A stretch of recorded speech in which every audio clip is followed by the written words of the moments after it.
Guys, तो चलते हैं हमारे फिफ्थ चैप्टर जो कोल एंड पेट्रोलियम हमने लिया था उसका सेकंड पार्ट में हम चल रहे हैं। तो आज हम डिस्कस करेंगे about coal and how this coal is formed in the depth of this earth, है ना। कोल के बारे में, कोयले के बारे में पढ़ेंगे कि कैसे उसका फॉर्मेशन हुआ, कैसे धरती में हुआ, कैसे निकलता है, क्या निकलता है, वो सारी चीजों के बारे में हम बात करेंगे। सबसे पहले थोड़ा सा इसका हिस्ट्री देख लेते हैं।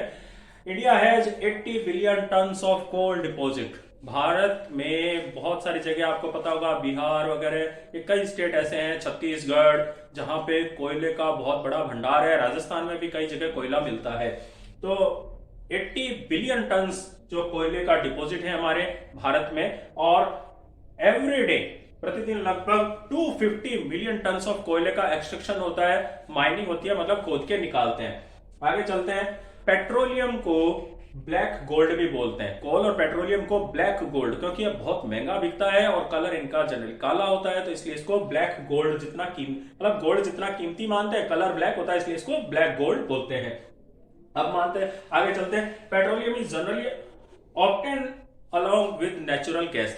जहां से पेट्रोलियम निकलता है उसी के साथ में नेचुरल गैसेज भी, फ्यूल गैसेज भी हमें मिलती हैं। क्योंकि आप सीधा सा ये समझ लीजिए कि जहां पेट्रोल है, जैसे आप मान लो कुकर में कुछ बनाते हो, अर्थ की स्थिति क्या है, अर्थ एक तरह से कुकर है, पैक्ड कुकर है, तो उसमें दाल उबल रही होती है और ऊपर गैसेज होती है। तो उसी तरह पेट्रोलियम है और पेट्रोल के ऊपर गैसेज मिलती हैं। Petrol, diesel, coal, natural gases are known as fossil fuels. इनको फॉसिल फ्यूल क्यों बोलते हैं, पेट्रोल, डीजल, कोयला वगैरह को?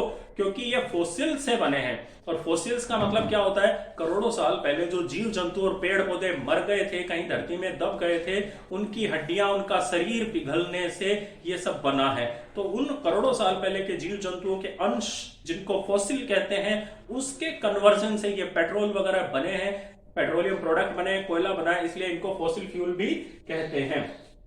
उसके बाद में कि पेट्रोलियम जो होता है ब्राउन ब्लैक कलर का लिक्विड होता है, और ये हंड्रेड्स ऑफ हाइड्रोकार्बन का मिक्सचर होता है। हाइड्रोकार्बन का मतलब होता है ऐसे कंपाउंड जो कार्बन और हाइड्रोजन के मिलने से बनते हैं, साथ में अदर एलिमेंट भी आ सकते हैं। अगला हम चलते हैं कि petroleum word is derived from petro plus oleum. Petro means होता है रॉक एंड ओलियम मीन्स होता है ऑयल। तो चूंकि ये चट्टानों से निकलता है, जो धरती के अंदर की गहराई की चट्टानों से ये पेट्रोलियम निकलता है, इसलिए इसका नाम पड़ा पेट्रोलियम। कोल के बारे में बात करें तो coal is black in colour and hard as stone. कोयला जो होता है काला और पत्थर जैसा कठोर होता है, आप सबने देख भी रखा है। The formation of coal from dead vegetation is known as carbonisation. ये बहुत इंपॉर्टेंट क्वेश्चन बनता है, व्हाट इज कार्बोनाइजेशन? कार्बनीकरण किसे कहते हैं? तो हजारों लाखों साल पहले जो पेड़ पौधे, जीव जंतु थे, उनसे कोयले बनने की इस प्रोसेस को ही कार्बोनाइजेशन बोलते हैं। नेक्स्ट हमारा आ जाता है mechanism of formation of coal. बच्चों इसको आप अच्छे से समझ ले, ये आपके आगे तक आएगा काम में कि असल में ये कोयला या पेट्रोलियम धरती में बना कैसे है। तो मैं बता दूं कि लगभग 300 million years ago, 300 million years ago, जो धरती पर पेड़ पौधे वगैरह थे, एक तरह से बारिश भयंकर होती थी, तो वहां एक मडी सा दलदली मतलब कंडीशंस थी, पेड़ पौधे थे, फिर धरती में कुछ उथल पुथल हुई, अर्थक्वेक्स वगैरह, ये सारी की सारी उनकी वजह से हुआ ये कि जो धरती के ऊपर घने जंगल के जंगल थे वो धरती के अंदर समा गए। फिर करोड़ों सालों से जो धूल मिट्टी सब उनके ऊपर आती गई आती गई आती गई, और बारिश होती गई, फिर धूल मिट्टी आती गई, तो धीरे धीरे वो एक तरह से पानी के अंदर मिट्टी दबती गई। कहाँ? वो जो पेड़ पौधे दब गए थे अंदर, उनके ऊपर आती गई। इस तरह से डिपोजिशन उनके ऊपर मिट्टी का, पानी का, मिट्टी का, पानी का होते होते मिट्टी धीरे धीरे कठोर होकर चट्टानों में, रॉक्स में बदल गई, और जो नीचे दबे हुए पेड़ पौधे और जीव जंतु थे, प्लांट्स वगैरह, एनिमल, जो कुछ भी था, उनके ऊपर हाई प्रेशर हो गया। सैकड़ों फुट ऊंची परतें बन गई, चट्टाने बन गई, तो हाई प्रेशर। उसके बाद में नीचे से धरती बहुत गर्म है, तो high pressure, high temperature, lack of oxygen की वजह से वो धीरे धीरे जो है जल गए, आधे जले, पिघल गए, और वो काले होकर के कोयले में, पेट्रोल में, इन सब में बदल गए। तो बात आ गई समझ में कि करोड़ों साल पहले जो पेड़ पौधे और जीव जंतु धरती पर थे वो धरती की उथल पुथल से धरती के अंदर दब गए, और उसके बाद में उन high temperature, high pressure, lack of oxygen और ये सारी कंडीशंस की वजह से वो धीरे धीरे पिघल के पेट्रोलियम में और कोल वगैरह में बदल गए। तो ये प्रोसेस आपको समझ में आ गई होगी। अब हम बात करते हैं कि जो धरती के अंदर ये कोयला, पेट्रोलियम का खजाना है, जब उसको खोद के माइनिंग करके बाहर निकाला जाता है तो हमें क्या क्या मिलता है इन एक्सट्रैक्शन और माइनिंग ऑफ द कोल। तो एक्सट्रैक्शन में हमें बेसिकली तीन प्रोडक्ट की हम कर रहे थे डिसाइड इसको, coke, coal tar and coal gas. सबसे पहले हम कोक की बात करें तो ये almost pure form of carbon है, सबसे प्योरली इसमें कार्बन मिलता है, और इसका यूज जो होता है मेटलर्जी में, मेटल इंडस्ट्री में, ये जो सोना चांदी लोहा तांबा धातु वगैरह हम निकालते हैं, एक्सट्रैक्ट करते हैं, शुद्ध करते हैं, उसमें इसका कोक का यूज होता है। कोक को पाउडर में बदल दिया जाता है, ब्लैक पाउडर में, और फिर उसको यूज करते हैं तो उससे हमें मेटल निकालने में हेल्प मिलती है।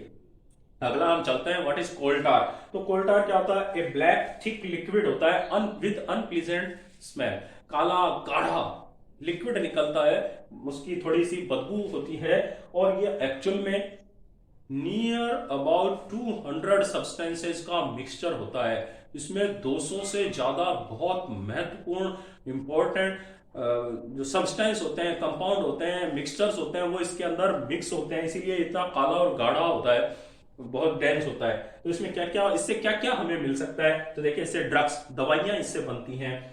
दवाइयों को जो बहुत सी दवाइयों को इससे जो निकलता है लिक्विड मटेरियल उसके अंदर घोला जाता है, बनाया जाता है। एक्सप्लोसिव्स जो विस्फोटक होते हैं, है ना, विस्फोटक पदार्थ बनाने में उसमें होता है। कॉस्मेटिक्स जो क्रीम पाउडर वगैरह ये सारी होती हैं, उनके बेस में इसको काम में लेते हैं। उसके बाद में प्लास्टिक बनाने में, फोटोग्राफिक जो सॉल्यूशन काम में आते हैं, फोटोग्राफी में जो रील वगैरह होती है, कैमरे वगैरह में यूज होती है, उसमें बनाने में, रूफिंग मटेरियल छत वगैरह बनाने में हम कोल टार का यूज करते हैं। साथ में आपने देखा जो सड़क होती है, आपने देखा होगा ना, सड़क में जो पत्थर होते हैं उसके ऊपर काला सा लिक्विड डाल के फिर उसको ऐसे रोलर से दबाया जाता है, तो वो जिसके अंदर वो कंकड़ पत्थर चिपकते हैं ना सड़क बनाने में, रोड बनाने में, वो कोल टार ही होता है। नेक्स्ट हम चलते हैं कोल गैस। तो इन सबके साथ में क्या होता है, काफी अमाउंट ऑफ कोल और कोल टार जो होता है ना, वो गैस में बदल जाता है। अगर हम इसको कोक को गर्म करेंगे किसी चीज में डाल के, तो इसमें से गैस निकलेगी, वो कोल गैस होगी, और उसको हम बर्निंग में काम ले सकते हैं। कोल गैस की हम बात करें तो इसमें भी ये मिक्सचर होता है वेरियस टाइप ऑफ हाइड्रोकार्बन। बार बार ये शब्द आएगा हाइड्रोकार्बन, तो आप समझ जाना हाइड्रोकार्बन का मतलब है कार्बन और हाइड्रोजन के मिलने से बने हुए कंपाउंड्स। साथ में इसमें कार्बन मोनोऑक्साइड गैस भी होती है। कार्बन डाइऑक्साइड का फॉर्मूला CO2 होता है, उसमें 2 ऑक्सीजन होती है, और कार्बन मोनोऑक्साइड आप समझिए एक तरह से उसी की छोटी बहन है जिसमें सिर्फ एक ऑक्सीजन होती है, तो उसको CO, कार्बन मोनोऑक्साइड, ठीक है।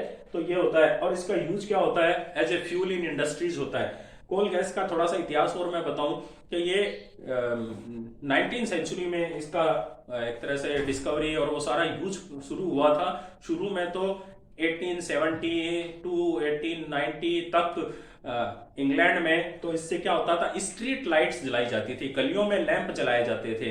अमेरिका में भी इसका शुरू में यही यूज होता था, लेकिन अब समय के साथ में इसका यूज ऐसे लाइटनिंग में नहीं होता है, इसका बहुत सारी इंडस्ट्रीज में एज ए हीटिंग एलिमेंट के रूप में यूज होता है, थर्मल यूज होता है, इससे हीट लेके और फैक्ट्रियों की मशीनें वगैरह वो सब चलाई जाती हैं। अब आगे चलते हैं, use of coal and its product. अभी आप जो तीनों देखा, कोक है, कोल टार है और कोल गैस है, तीनों का यूज क्या होता है? जैसे हीटिंग में, गर्म करने में, खाना वाना बनाने में, और फैक्ट्रियों में बॉयलर्स वगैरह जो होते हैं, बॉयल करके, देखो बॉयलर क्या होते हैं, बड़ी बड़ी भट्टियां होती हैं, पानी को उसमें उबाला जाता है, उबलने से जो पानी की भाप बनती है, स्टीम बनती है, उससे मशीनें चलाई जाती है। जैसे आपको याद हो पुरानी ट्रेनें कैसे चलती थी, कोयले से जला के पानी की भाप बनाई जाती थी, स्टीम की ताकत से ट्रेनें चलती थी। तो वैसे ये होता है। फिर कुकिंग में काम में लेते हैं, इलेक्ट्रिसिटी प्रोडक्शन में तो आपने देखा बहुत से थर्मल पावर प्लांट्स होते हैं, है ना, उसमें कोयला जला के बिजली बनाई जाती है। और उसके बाद में मेटल इंडस्ट्री में मैंने बताया था कि मेटल को शुद्ध करने में, मेटल के एक्सट्रैक्शन में, जो मेटल इंडस्ट्री वगैरह होती है ना, जिसमें जो सारा काम होता है मेटल निकालने का, उसको मेटलर्जी बोलते हैं। तो ये मैंने इसको आपके थोड़ा समराइज किया है। इसका मेटल से रिलेटेड सारी बातें मैंने, metal not metal, coal related सारी बातें मैंने इसमें बहुत ही शॉर्टकट सिंगल वीडियो में मैंने आपको कर दी है। इसका स्क्रीनशॉट लेके इसको याद कीजिए। इसके बाद में पेट्रोलियम से रिलेटेड मैं एक थर्ड वीडियो और बनाऊंगा। अगर ये वीडियो आपको हेल्पफुल रहता है तो please like, share and subscribe it. और मैं आपकी हेल्प के लिए फिर एक और नए वीडियो के साथ जल्दी आपके बीच में मौजूद रहूंगा। आपका अवधेश शर्मा सर।